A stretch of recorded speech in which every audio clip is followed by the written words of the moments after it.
Thank you very, very much for coming.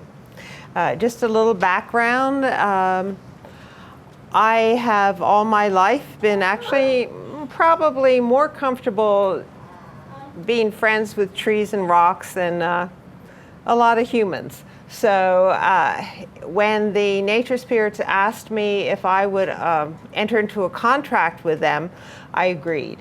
And my contract is to take photographs of nature spirits and show them to people so they know it's not pareidolia, it's not imagination, that these are real, mature life forms that if we humans learn to cooperate with them, we'll certainly have a much better civilization. So that's the basis and premise on which my work occurs.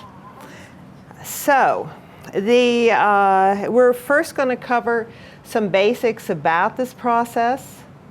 Then we're going to look at trees, and then we're going to look at rocks. After that, there'll be a question and answer period for you folks, all right? This is the lecture on Saturday. Those of you who can make it, I strongly encourage you to come. This is wonderful, and I show you photos, but on Saturday, you're going to learn to see yourself and to take photographs. One thing about energy work is that it's communicated person to person through frequency. So if you are coming out with me and you're walking around the magnificent Theosophical grounds with their incredible nature spirits, you resonate with my frequency. That enables you to see the photographs, and once you, as they say, once you know how to get to Rome, you can get to Rome again on your own. So that's my goal. Now up here, this is up in my summer home, my other home up in New Hampshire. This is Franconia Notch, and this is a wonderful spider woman with her children on her back and a rather sinister or gray spirit watching me take this photograph. And here you see the eye, the nose, and the mouth. All right. I have written 2 books, a number of books, but 2 pertain to nature spirits. One, I'm very blessed to have been featured by Quest Books, who published Nature Spirits, Spirit Guides, and Ghosts. And this one over here is one I self-published because it contains my photographs.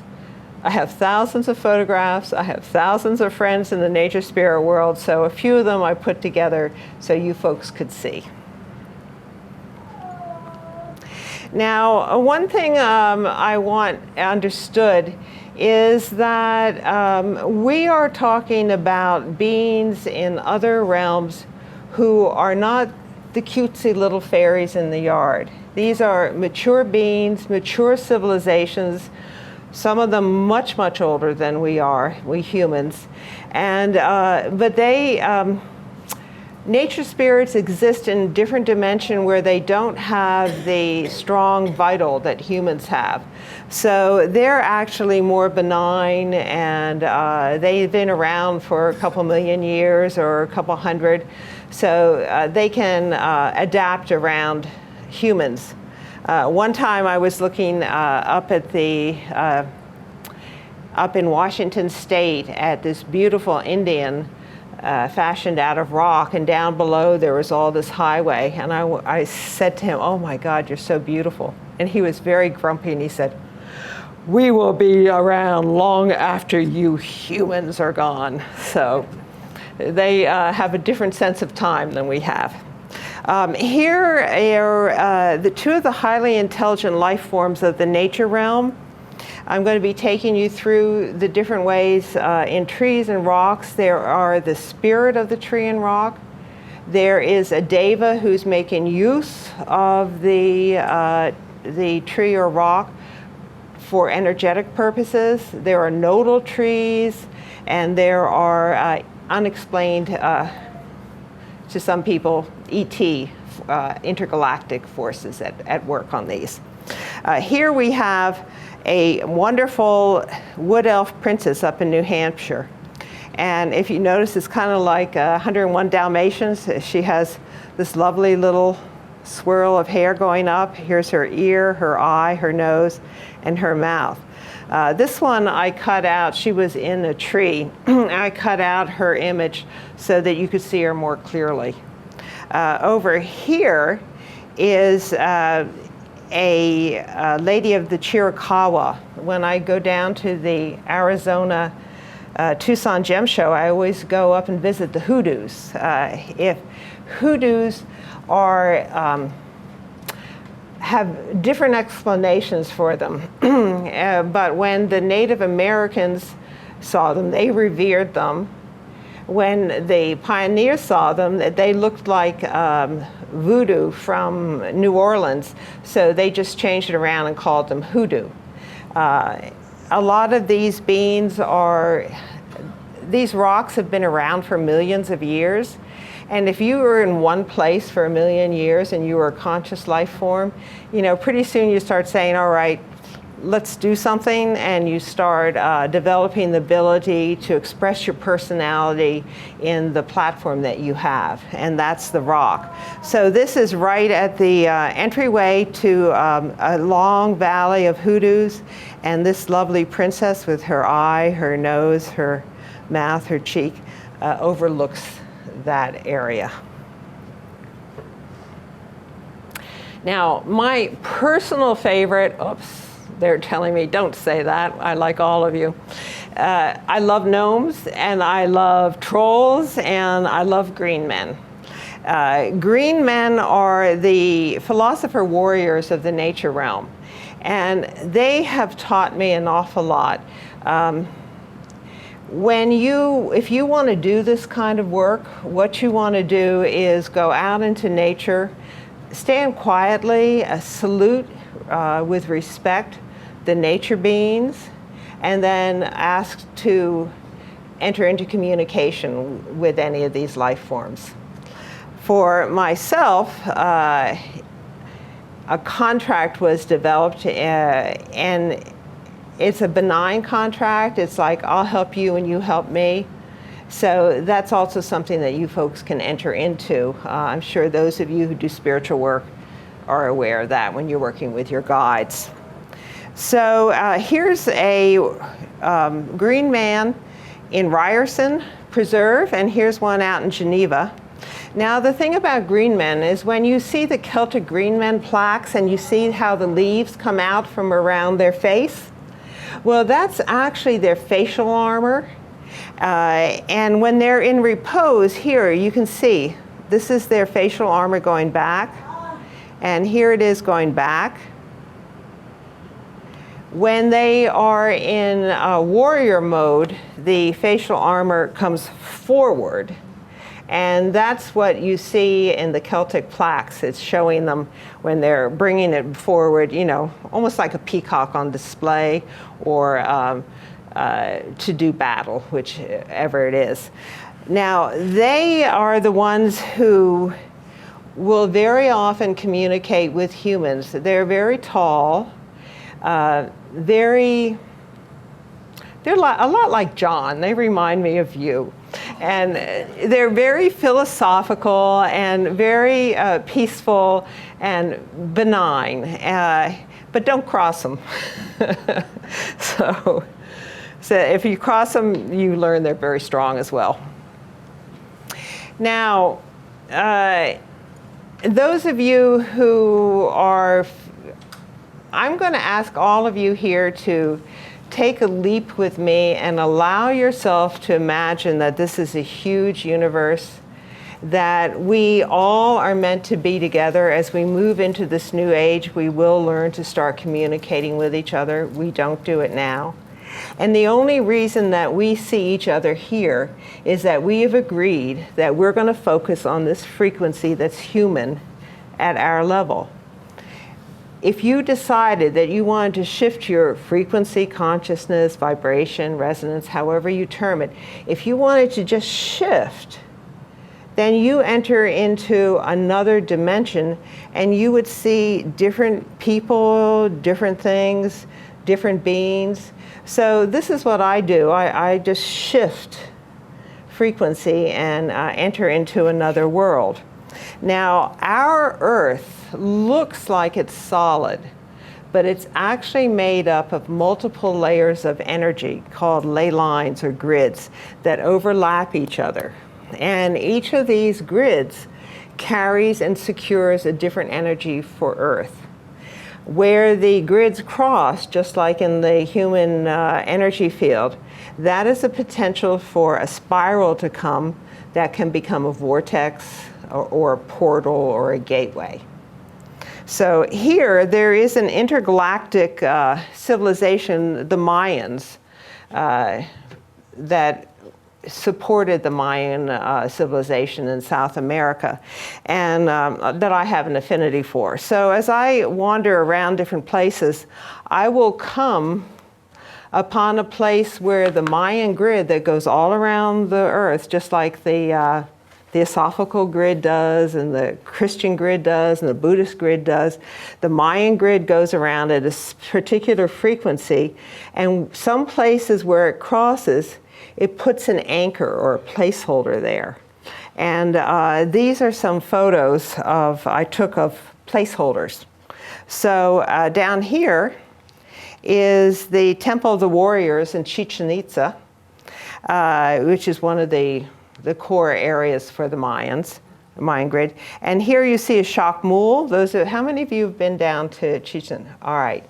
So you know the Temple of the Warriors and the Chalk Mule at the top, absolutely spectacular. Unfortunately, the Mayans down there got it a little wrong when the philosophers, people who inspire them, say, offer God your heart. They meant spiritual heart, and it got misinterpreted down to physical heart. So we humans are still learning, a lot. So at that point, but here's where the sacrifices and the different energies took place. Now up here, this is Castle Rock. I'm sure a lot of you, when you're going up 9094 and you're going to Minneapolis, you pass by Castle Rock. Well, Castle Rock, if you look at it differently, Castle Rock is actually a shock mule. Here is the shock mule. Here's the offering in the shock mule's base. And watching the shock mule's back is a figure with the hat, a hat. Something like this. Evidently, I've tried to place it historically with photos. I haven't found it. But evidently, at some point back there were beings that had a hat. We've seen them in ancient China. I'm not sure if there's a crossover. And then last fall, I was up at Acadia, and in Monument Cove, there was another Mayan grid point. And you can see here, there's a face. This is the monument of Monument Cove. But if you start looking closely, you'll see here is the figure with the hat. And here is the sacrificial form that would be offered on the altar. So you can see here it is here, and here it is there. And that's there for anybody to see if you look. But you can go and you can look at that as a beautiful monument, or if you want to see deeper or you're resonating with it, something's telling you to look, just shift your eyes and see what else is available. Now, the evidence of ancient cultures who still affect our Earth with these different grids are all around us. And while conventional archaeology tries to place things within like 4,000 years, 7,000 years, alternative archaeology that's becoming more prominent is recognizing that there is evidence that's been suppressed that takes our cultures back millions of years. And many cycles of cultures that have disappeared and new ones come in. Here, I'm certain these are the three pyramids of Giza. that form the stars in Orion's belt. And you will find those in many of the civilizations around the world, the Mexican and different places. And these are one interpretation that I resonate with, is that these are representing the portals in Orion's belt. And those who do intergalactic work know that the different stars take you into different aspects of intergalactic civilization, like the Pleiades or Sirius that you go through. So these are like connection points. And here's the Chichen Itza pyramid. And then over here, all of the archaeologists who attempt to find our connection to Atlantis. Off Bimini is one of the roads that they say, some people say, is part of Atlantis. And that's being discovered and uncovered, and they're finding that it's shaped enough that it can't just be pretend or an imagination. Another way, besides the ancient civilizations, we also have other unexplained phenomena, which are the crop circles that appear. Some are man-made, many are not man-made. And they often see an orb will manifest there, and then it's completed in 10 minutes. And this indicates as well the extreme sophistication of other life forms that coexist with us here on Earth, that we have not yet recognized, that we will eventually come into contact with. Over here is one I took, a real orb. There are raindrops, there are sand specks. A real orb, when you look into it, it has an internal construction because it's a vehicle. It's like if someone from the Pleiades came here and they looked at you, they might not be able to get your frequency, but they might see your aura. So an orb is like an aura that contains something. And when you shift, or if they come into your area, you will see either sacred geometry in there, which is a Merkaba, which is what we all look like above the physical, or you will see an actual form. So this is in a local park, and I was taking a picture of the root structure, and this orb came by. Now this is near a children's playground, and just before I snapped the picture, the orb spoke to me and said, "I would be much prettier if those little boys wouldn't pee on me." So I went, okay. So here you see some of it. There's a figure in meditation here, and here you see chakra colors going out. So that's what you're looking like when you're taking photos. We have a monthly contest on my website, crystallife.com, where you can send pictures you've taken of nature spirits or orbs or things, and I will explain to you if it is a phenomena or not. And we also give out a prize once a month on the best photo that's sent to us. So I'm going to go into the world of trees first. And living out here in this beautiful Fox River Valley area, it's filled with the most spectacular trees. And historically, the Native Americans here, the Ojibwe, have been kind people, and the nature spirits are very benign and interested in helping. And throughout, anywhere that you see these beings, strike up a conversation with them and see what you can do to help. And the best way to get to communicate with one of these trees is if you go out and they need some help. Like we humans are the physical hands for the tree spirits and the rocks who can't move. So if you if they ask, if you feel that they're asking, please clear this, a tree fell here and it's blocking our energy. If you help and you move it, then they will very often, they will thank you for it. They're obligated to thank you. And then first time I did that, and they said, well, what can we do in return as a gift? And my team said, ask them to tell you more about themselves. So that's what I asked for as a gift, and I sat and they explained who they were for quite a while. But that's the origin of the leprechaun with the pot of gold at the end of the rainbow. You know, it's like people ask for gold and then they chase it eternally. It just doesn't happen. So here, this is a wonderful mesquite tree in Arizona near Signal Hill. Anybody know that? It's outside Tucson, and we have petroglyphs there. Old from the Hohokam people. It's thousands of years old. And on the trail going up, there's this tree called for me to come and see it. And when I was there, I noticed that somebody else imperceptibly had put a little tiny circle of stones around the tree with a path.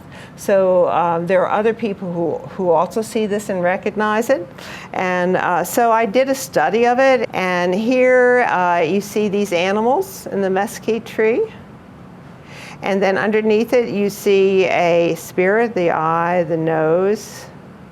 And down here is another being with horns and the face. So this is a more complicated, once a tree is mature enough and learns how to create an image in itself, or the Davis decide to use it, then make sure you always walk around the tree and see what is there above and below, because they're going to manifest a lot of different energies. So Earth is a living grid. And this is what the grid looks like. This is the famous Alex Gray. And he has depicted the human energy field with all of our grids internal to us. And what it looks like if you move out of the physical and you move up into the light fields, then you can start seeing these grids radiating out at different levels with different points coming down and connecting. So this is a very clear depiction. If you're interested in that, he has a wonderful website and lots of photos of drawings and paintings like this. So we have grids. Now, a lot of the grids are not healthy, or they're being affected by items around them, or they are very strong vortexes of energy. And in the old days, when you would build a house, you'd have maybe a medicine man or an elder or a priest come, bless the land, and tell you where it'd be good to put it. Nowadays, they just wipe everything out. They put houses down, and then that becomes wonderful for people like me and other dowsers, because then for some reason, you put your bedroom over a vortex and you're wondering why you don't feel well. Your health is bad. So you have to call a dowser in to shift the energy. So what a dowser does is we'll come in. If you can't, it's always best to move the energy. If you can't move it, then we create different kinds of energetic structures. One of the reasons why I got into stones. Stones are very good for holding energy and directing energy. So here, this is a place where if you look here, this is a line of energy that's going around, that's being affected so strong that the trees are actually growing. So that would not be a good place to put a house and have your seat that you want to look at TV at, because it's going to mess up with your energy. Over here in Geneva, this is their graveyard, and you can see this tree was growing in a very strong vortex, and it's actually, when it grew, it was growing in a spiral because it kept growing like this. A better example of that even are mesquite trees in Sedona. I'm sure, how many here have been to Sedona? All right, so you know Sedona's famous for all its vortexes. And this is on Bell Rock, my favorite vortex. And here's a mesquite tree that has just grown straight up, nice clear energy from all of the rocks around it. But here's the same species that's growing in a vortex, and look how that's spinning the energy around. So again, you know, you don't want to be sleeping in that at night or position your house there, because you're trying to balance yourself and the vortex is taking you like this. So that's something that you all can be looking at when you're assessing your house and why you feel good in one place and not good in another. Now, in this alternate reality where we work with the trees and the rocks for the benefit of all, energy workers know that lightning-struck trees are trees of transformation. They are very powerful. If you find a lightning-struck tree and there's some of the bark or wood that's splintered off on the ground, take a piece of it home with you, because that is going to, when you are stuck in some problem, if you hold that and resonate with that energy, you can shift your own energy to try something new. That's the result of lightning striking it and causing an energetic shift. So here's a local park up in St. Charles, and it has 2 lightning-struck trees. And if you're just an ordinary person out for a walk, a lot of people like this place. It's a lot of picnics because the energy is so good. But those of us who do energy work, we'll go there and we can use that in between these trees. There's a frequency. It creates like you know, like when you're doing Tai Chi and you put your palms together and you can move them back and forth. Well, that's what's being created here. So if you walk through that field, you instantly, it opens up new opportunities, new ways of thinking for you. So we call it the transformation tree, and we'll often take people, when I take people on a walk in St. Charles through here, they like it. Now there's something interesting here. Whenever you have, this is also a portal, a light, you see how this is? Whenever you see something like this in a tree, look at the top or somewhere around it, and very often the guardian of that, every portal has a guardian, because portals are very powerful, and nature doesn't want you just walking into a portal and disappearing. They protect it, and you have to know the password, you know, to get in. So in this case, the guardian is right here.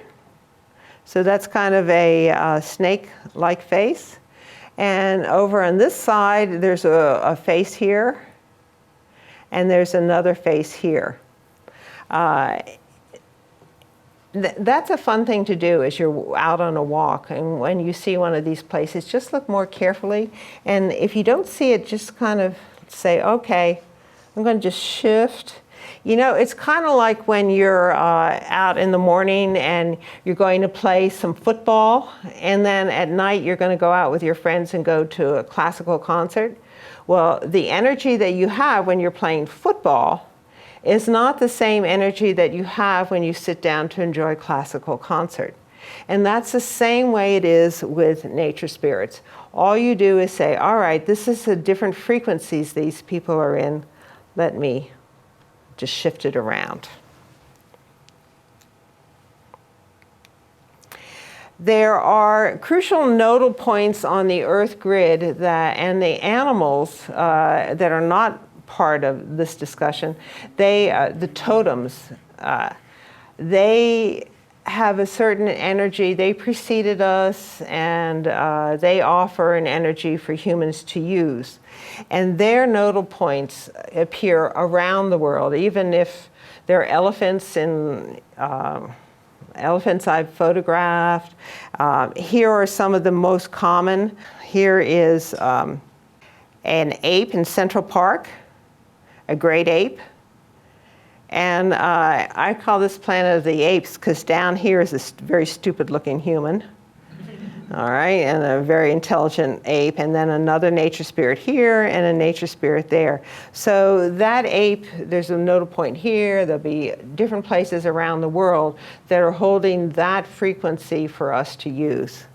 I myself am very fond of bear spirit, so I will often see bear. Now when I take people out for a walk, I might see a bear, and in the same tree over here, somebody who has a connection to wolf will say, oh, look, there's a wolf there. Now, I might not see that because I wasn't resonating with that, but the other person was. So the trees have been around 200 years. They have multiple opportunities to create images and energies. They're collecting energies. But this one is a bear in winter. And then over here is a wonderful lion. I call him Aslan. And he's off the Washington State in right by the ocean. Now, trees also have a sense of responsibility. And very often they take the energy that they see around them and they either personify it, embody it, or try to correct it. This is an area in a local preserve, and this path I never liked to go on for some reason. But one time, that means I should go on it, right? We all know that from energy. So one time I went there and the nature spirits asked me to go there, go up that path, and first I was to meditate, ask for protection, and then go up. Now I can just come up and go. It's like a friend there. But at that time, it was a new energy. And this is helping abused women, holding this energy. So here is the whole figure on the tree. Up here is, this woman is like a dog on a leash. And so you see a face, kind of a dog-like face with her eye, her mouth, her ear, and then a leash going up. And then it comes down into her breasts. And then down here is the male who is dominating her vital, her emotions. And then down there is his male part. So this whole thing is showing how women, or this type of woman, was being dominated by male, and the tree was trying to hold that energy and correct it. The trees and the rocks, in a case like this, they're trying to take the energy and say, all right, let's bring this into balance. So this is what it's working to do. On the other side of this tree, there's this large burl, and it's a beast with an eye, and there's a teardrop right here. So that's that bestial energy, but it's not making anybody happy and crying. And here's a close-up of the face, of the breasts, and the head, and here's the head here that you can see.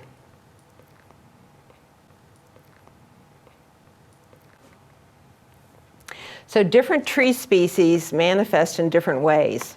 The redwoods and the oaks, especially the wonderful bur oaks that we have in this part of the country, their burls can tell stories. Now, scientifically, people say, well, we don't know how the burl's made. Maybe there was an insect bite, whatever happened, something was ill. They're not allowing for the fact that the tree decided it wanted to embody a certain energy. So I have a son who's an Air Force pilot and who can see, but of course he can't see, right? So when I go out for a walk with him, he always says, hey, Mom, I don't believe in this, but if you look over there, you're going to see a tree with a face on it. So I go like, all right, whatever. So he found this when we were out in the redwood forest. And here's a wonderful bear. a wonderful nature spirit with a happy grin, and a kind of a seafaring guy with a bandana. If you turn around, you can see him there. Now, pines, the white pines, they have a different method. They do an incised form into their bark. And I have some photos I'll show you later on. It almost looks like somebody took a finger through butter and just incised it going down. So for nature spirits, these forms are malleable. We have to cut it down and carve it. But nature spirits and devas, they work with the living energy and they can adjust it, just like the orbs for the crop circles. So here's a wonderful gnome. That's the gnome that I share my summer house with. And beech trees have smooth protrusions. I call this the whisper. It's the king with his mouth, his eye, and his crown, and one of the courtiers whispering in the ear. And then here in the Midwest, we have very thick clay soil. So we have a lot of roots that come up, and those roots are made use of. Here's a wonderful one with an open mouth and eyes. And cottonwood trees, the Native Americans know, are called messenger trees. They have heart-shaped leaves, and they move in the wind. And it said they take messages from humans to spirit. And here's one, a local park, and around its base, it's called a nodal tree. It's the alpha tree of that park. And I took its various roots and I lined them up to show how it's a life form. So here's the eyes, the heart, and the pelvic area. And nice little arms going out. There are trees that guard and protect an area. Usually, there's such beautiful, comforting energy. The grandmother and the grandfather trees. This is out in the Pacific Northwest, a beautiful tree with the moss growing. And it's in the woods facing a parking lot, so everybody that comes in to get to the lake is greeted by this grandmother. What's very interesting is I've seen this a couple times. All of this is moss covered, but there is a line, it's almost like a cord. You know, we talk about energetic cords going from the grandmother's heart, and it's reaching out, and it goes up, and it's reaching out like almost wanting to cord the humans who come in with its love. So that's a common thing that I find. Then there are portal trees. Now this, the highest, one of the highest energies in an area is the Lady of the Forest. And the Lady of the Forest is in charge of the birthing and the death, the comings and the goings of all the nature beings in her area, the animals, the trees, the plants, the flowers. And this is in a local preserve. And here it is up close, and that's what it looks like, full form. So I overlapped close with the form. So in this case, you can see she has a heart-shaped tree, heart-shaped face. Now she has one eye present and one eye not. The Native Americans call that a spirit tree, because that means she has one eye that is talking to humans and one eye that's in spirit. And that indicates that she can move back and forth between humans and spirit. Here she has a wonderful cowl, and she's birthing forth a baby bird. And here's the mouth, the eye, the wing, and that. So That is a portal that one could use to enter into her realm, but it indicates that this is where she's positioned in that particular preserve, observing everything around her. There's something called a council tree. Now, a council tree, it's like our Supreme Court or our court of law. This is an old tree. It's usually well established, and usually around its base, if it's in the forest, you're going to see it's just dirt around it from nature spirits gathering around there.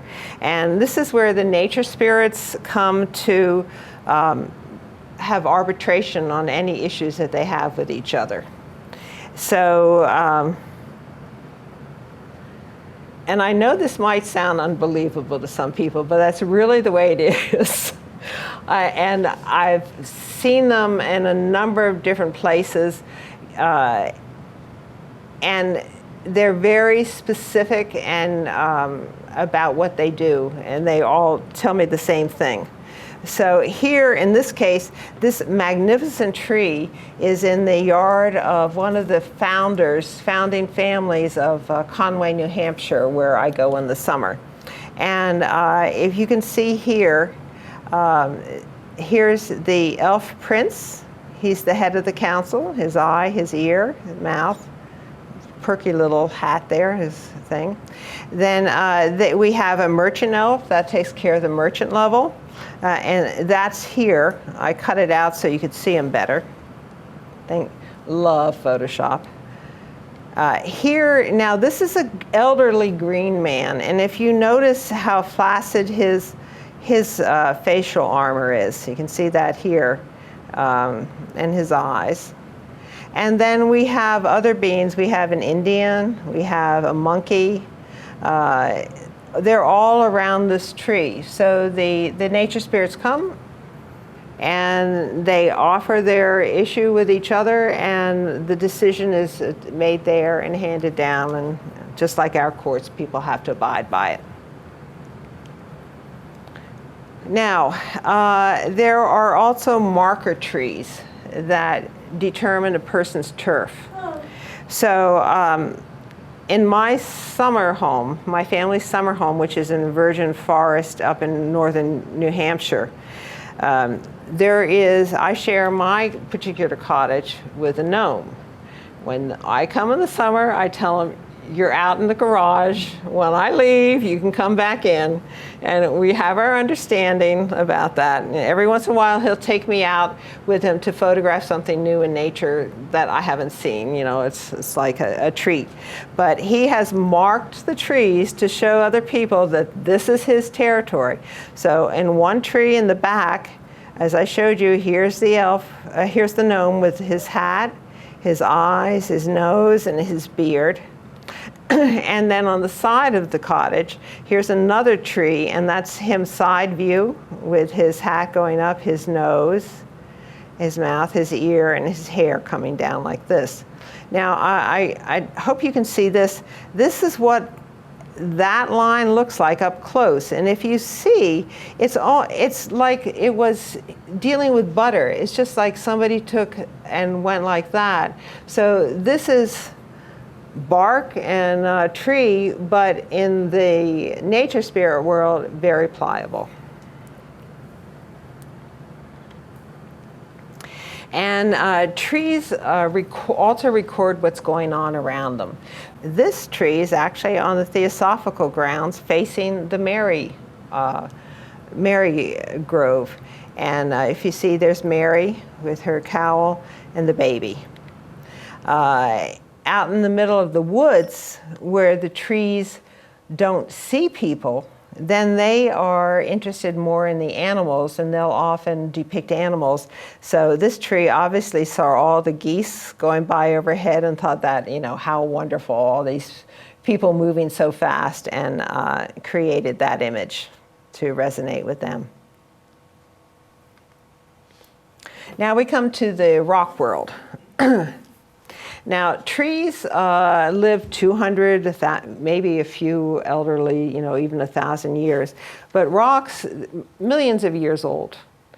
Rocks are the underlying energy for everything else that on Earth. And they are used by interdimensional beings to hold energy. They are used as artistic palettes for beings, like the crop circles, and they have their own life that they represent and want to display. So I'm going to show you some of these. This is Mount Lemmon, that's near Tucson, and this is an old prospector hoodoo, I call it. Now, this is in Bryce Canyon in Utah. This is the very famous Queen Victoria. However, I look at it and I say, I don't know, that looks like Queen of the Dragons to me. Could be in, one of these Netflix shows, HBO shows. So a dragon looking up rather benignly. Rocks, like trees, hold energy that they want to help, to manifest, or to correct. Estes Park, folks know Estes Park? Okay, wonderful, wonderful place, absolutely. People love it. Why do people love these energies? Well, these places, they have all this energy coming from very aware, mature life forms that we can move into, and we feel secure, we feel protected, we feel this benign energy around. So up in Estes Park, this is one of my favorites. That's grandfather. He's about 15 feet tall, and he overlooks a whole hillside strewn with his family. There's a grandmother, there are grandkids, there's a grumpy old guy, there's, a handsome, all these rocks that are there. And at one point in my life, I was going through some difficulty, and he was so kind to me. He's just big enough for me to sit there, and he took me into the inner world to be with his stone family. And there's nothing like a bunch of stones who've been around a couple million years to make you feel secure. So that was very nice. Also in Estes Park is this happy little dog rock that's in a local hotel with his hat, his eye, and his nose and mouth. So rocks inherently, I have a rock shop. They just, I just wanted one rock, right? And I ended up with a whole shop. The nice thing is that all rocks can go through my hands, and I can afford to play with the rocks for a while, and then they pass on. So, but they inherently have different qualities due to their molecular makeup and the minerals in them. And have you ever stopped to wonder why, quartz are made out of marble, okay? And why, if you're looking for love, you go for rose quartz? It's because of the frequency. That frequency resonates with our frequency, and it can help hold us. So if we're having trouble, if we need more love and compassion in our life, if you hold rose quartz or wear rose quartz, what you're doing is you're resonating with that frequency and bringing it into yourself. Eventually, what you do is you absorb that frequency in, and then you don't need that stone anymore because you own that frequency. And that's one of the things the stones have done all around the world, is hold that for the humans to resonate with. So here's Olmstead Point in Yosemite National Park.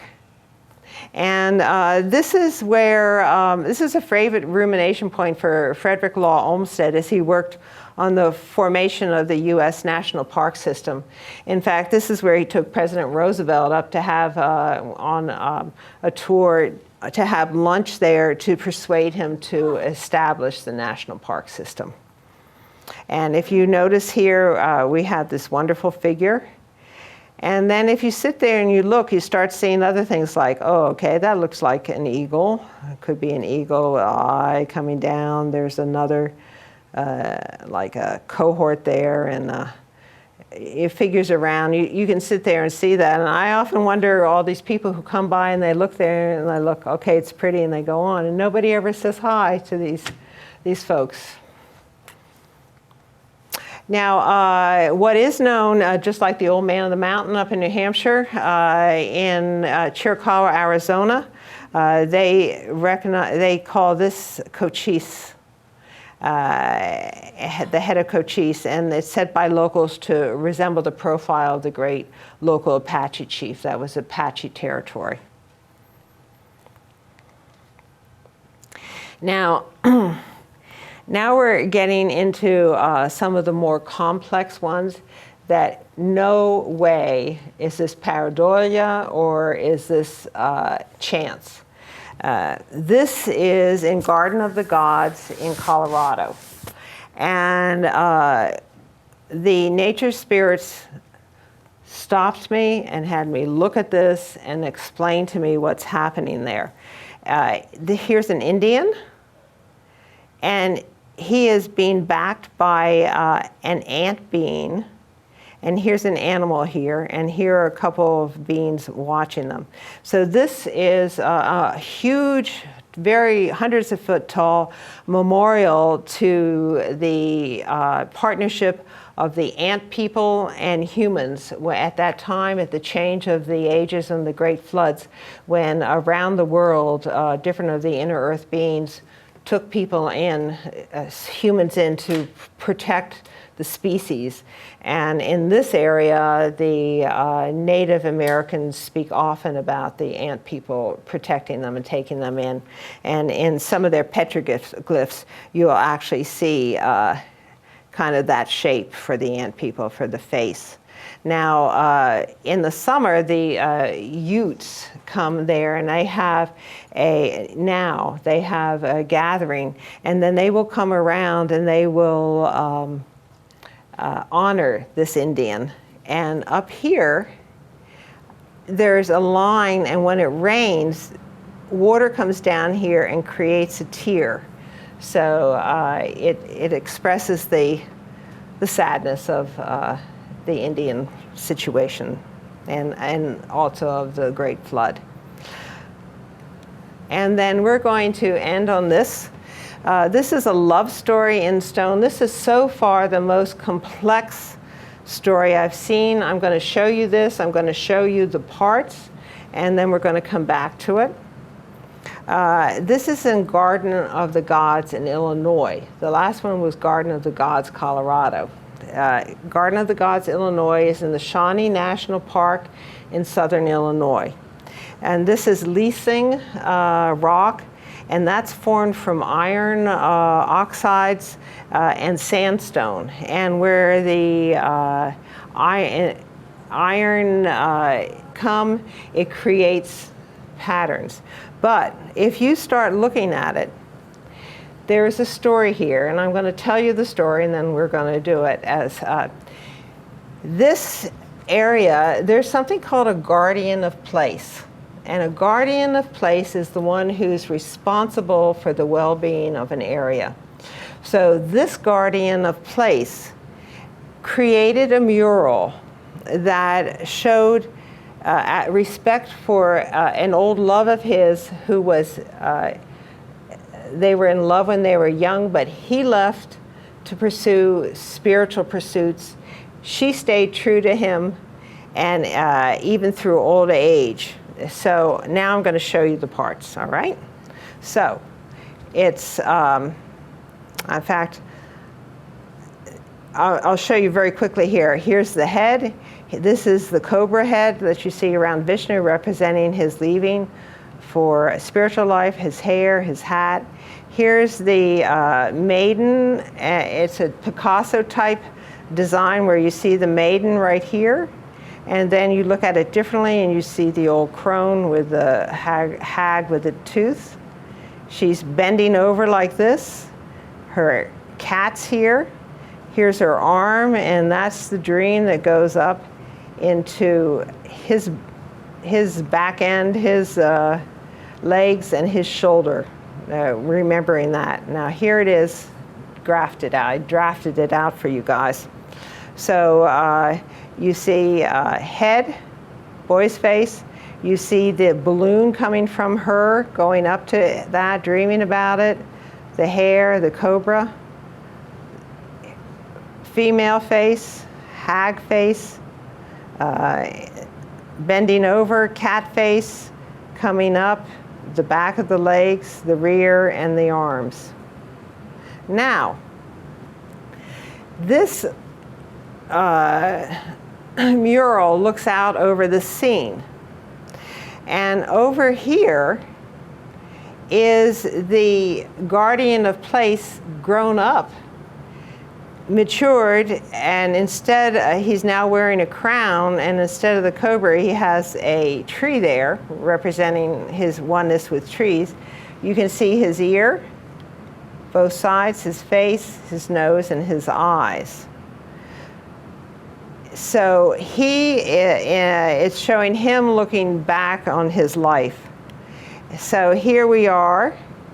Here's him young. Here's him old. Here's the maid. And here's the hag. No way is that by chance. So it's like these nature spirits and beings who have all this capacity, that who could be working with us if we just chose to cooperate. So here we are, here's the mural, and as they say, here's to love, and that's always where everything ends. We're talking about like the celestial, like the spirits of the cosmos, so to speak. I forget how you exactly referred to it. Has anyone ever taken this kind of photography or this idea and extrapolated it to like other planets and pictures that they have of rock formations on other planets? I think that would be a fascinating thing to consider. Actually, yes. The beings, this is universal. There's one source. That one source has manifested in an infinite number of ways, and all we have to do is identify with the frequency of how source evolved there, and we're instantly in communication with that place. And that's how interdimensional communicators work. There is no time-space. We can be anywhere. As to, I'm sure you may have seen pictures of the moon with the faces on the moon. You may have seen pictures that NASA's taken of the cosmos with, the eye of God. Very often my social media person loves to send me images from the National Park Society, where people take pictures of nature, and there's images there. So this is everywhere. Everybody wants to create. Everybody wants to express themselves, and it's a very common experience. Does that answer your question? Okay, thank you. Atala, can I just ask, when you say that the spirits or the beings communicate with you, how do you experience that?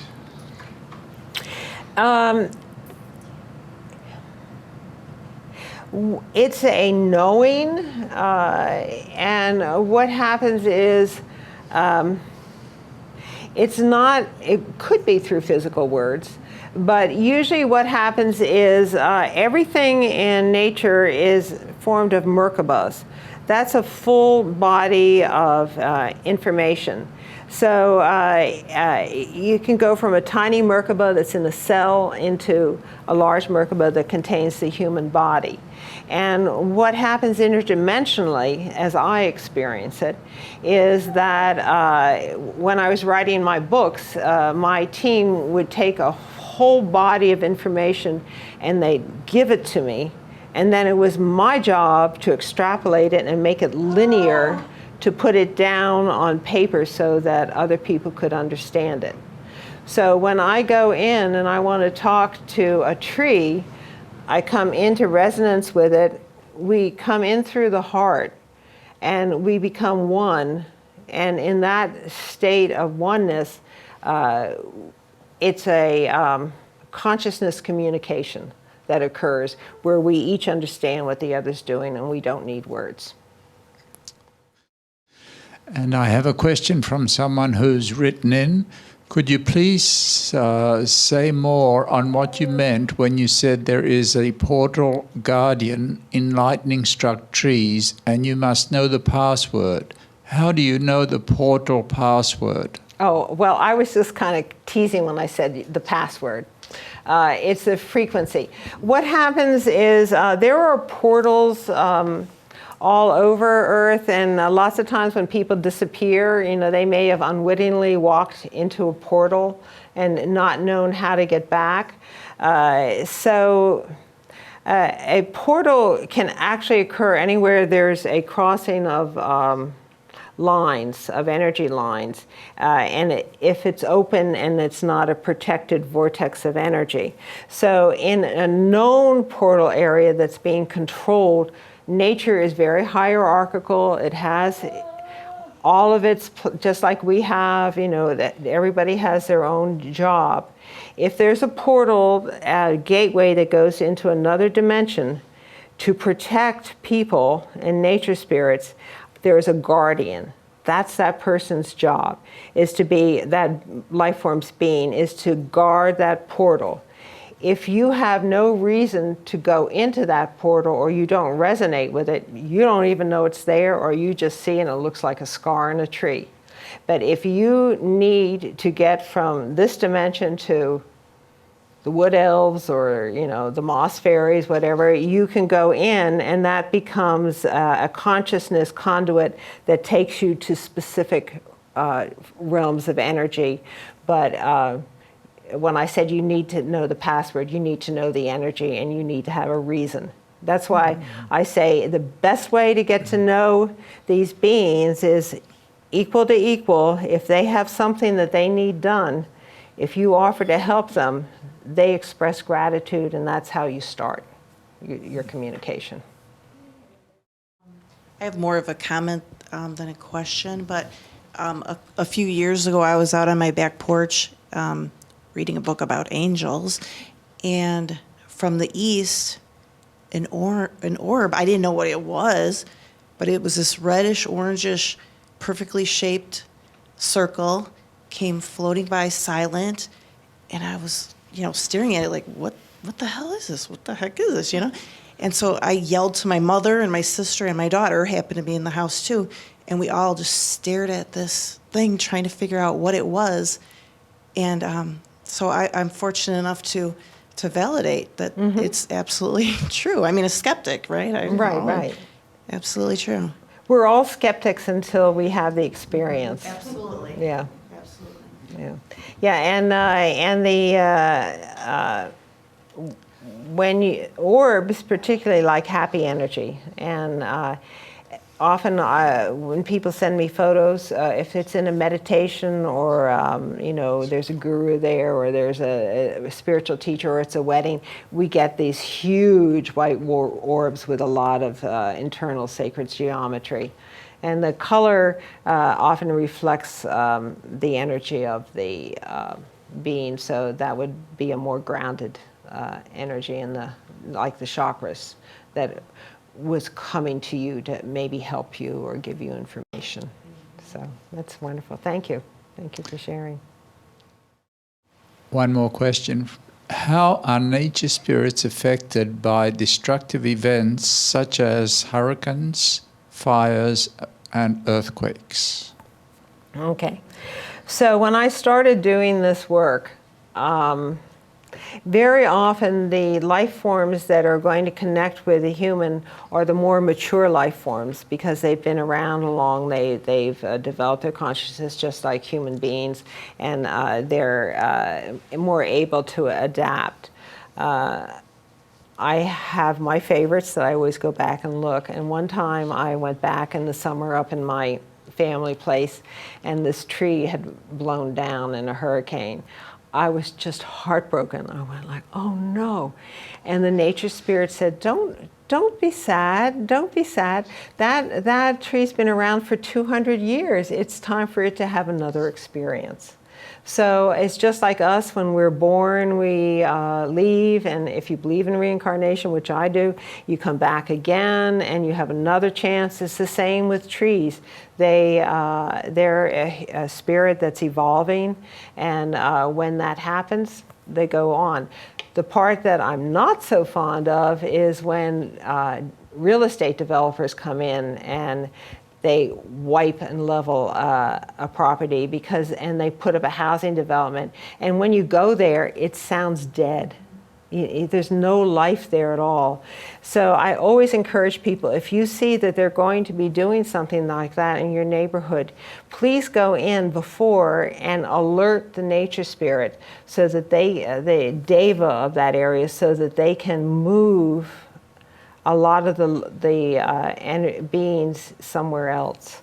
You can do that with many. Some are plant and tree specific, but some are on the land and they can be moved, and then they can relocate once the exercise is gone. So. You mentioned interdimensional workers. If you are familiar with axiotonal alignment, can you say how one can become more aligned through attuning with the frequencies of the nature spirits? I don't know axiotonal alignment. Honestly, to let your people know, I started my work in New York City, and there was nobody, years and years ago, even in New York City, there was no one who knew this. I was taught internally. That took me a while to get used to and to believe, by Thoth and by who we call the three M's, Michael, Melchizedek, and Metatron. And it was in the mid-1990s, and as I was on the lecture circuit, I met a lot of people who were also at that time being taught by the three M's. They have a very good sense of humor, and we could trade jokes that they told us, and they would know. But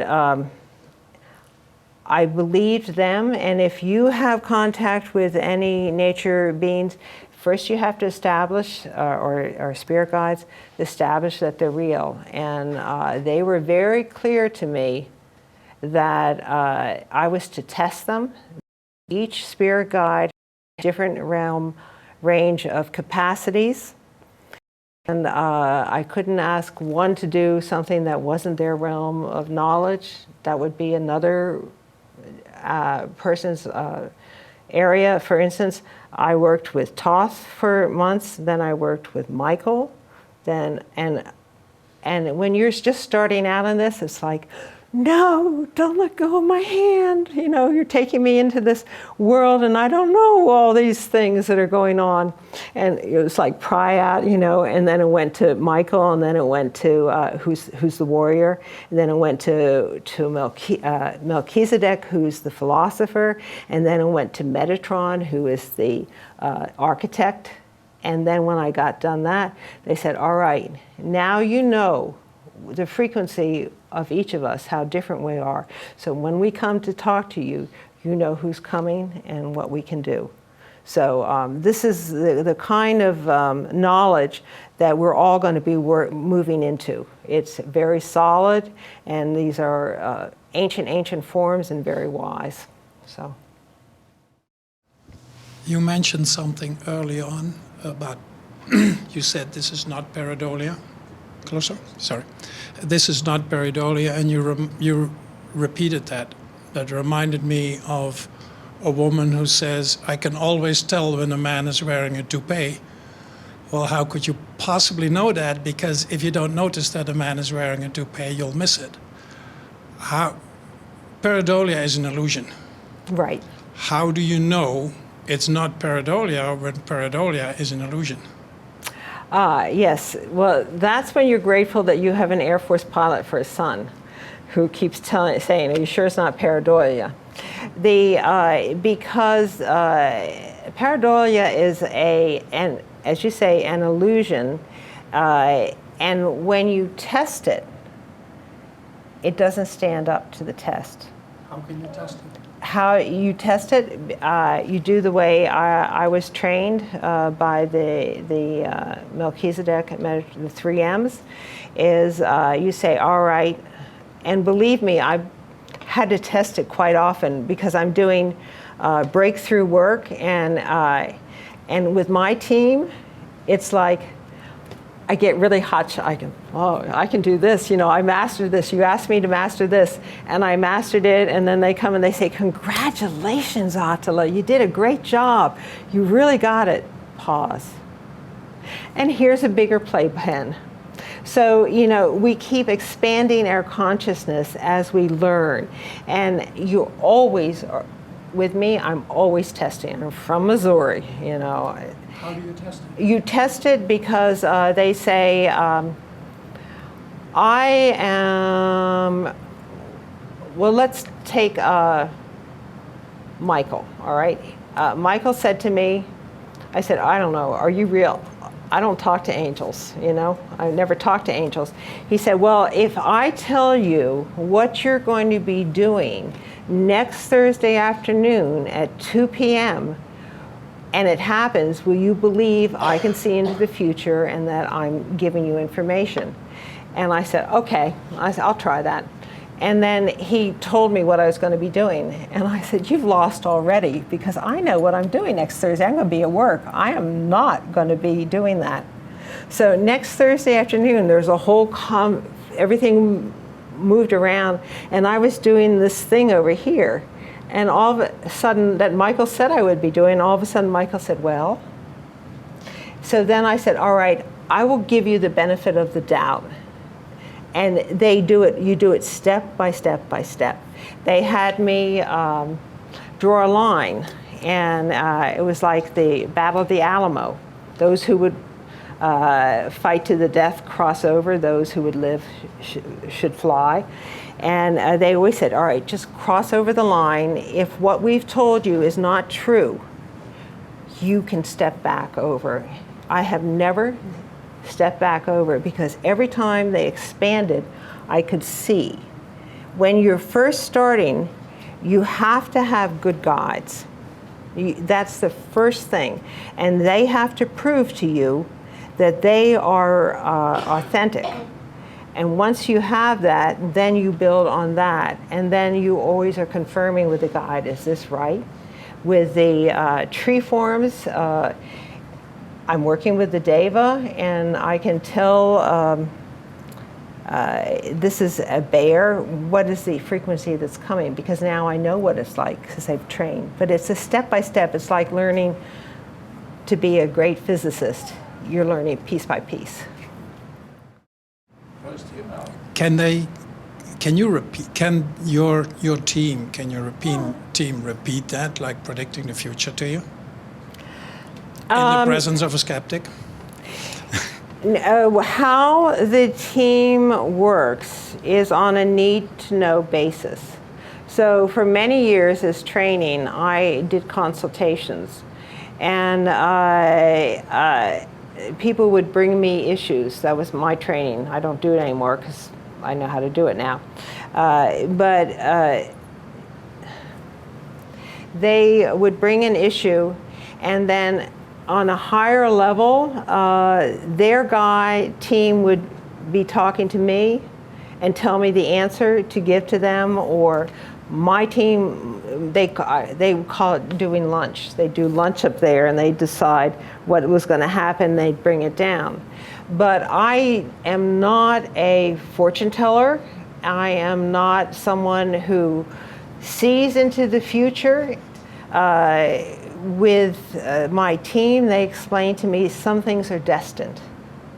And when it's destined, they can tell me what it's going to be. Some things you have free will and options, and they explained it's like a hand. And right here, you're at the crossroad for a path. Now, you have 5 options. And at the first, whichever one you choose out of free will, you could go in one of these directions. But as you choose this, if you choose this path, these wither and die and go away, and then you're committed to this path as it goes along. But other things, it may be your destiny, you know, that your agreement before you came to Earth that you would commit to this and you would do this, and that they can see, and they can help you to get to. Do you understand that? No. Okay. Well, we could talk a little later on that one. Okay. Okay. Is there any further, I mean, do you have one further clarification you'd like that I could help you? You have that puzzled look. I have this puzzled look in this situation very often, and it's the same puzzled thing. So in certain situations, your spirits can give you information that is not available to humans, and that can later be verified. Right. The question that I have again and again is, you undoubtedly know that there's many institutions who research this who have $1 million prizes for you to do that just once for them. Why aren't to just show that to them once? So go in front of skeptics, prove this, what you just said, and you're a millionaire, and you can do that a dozen times over. I'm always wondering, why aren't you a millionaire? Because if I chose that gross a level of action, I wouldn't be connected to the universe anymore.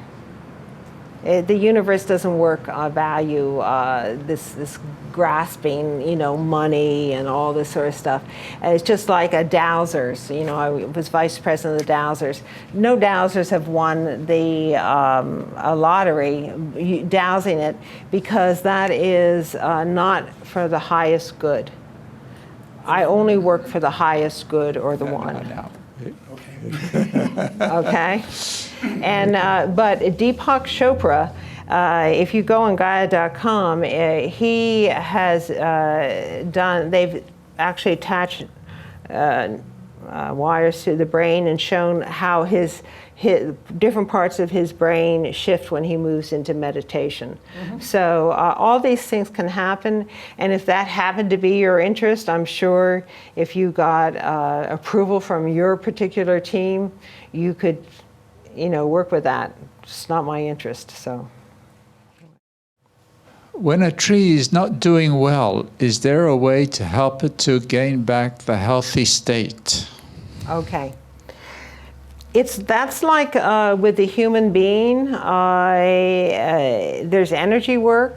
There's the life force energy of the tree, and there's making use of the advances that humans have.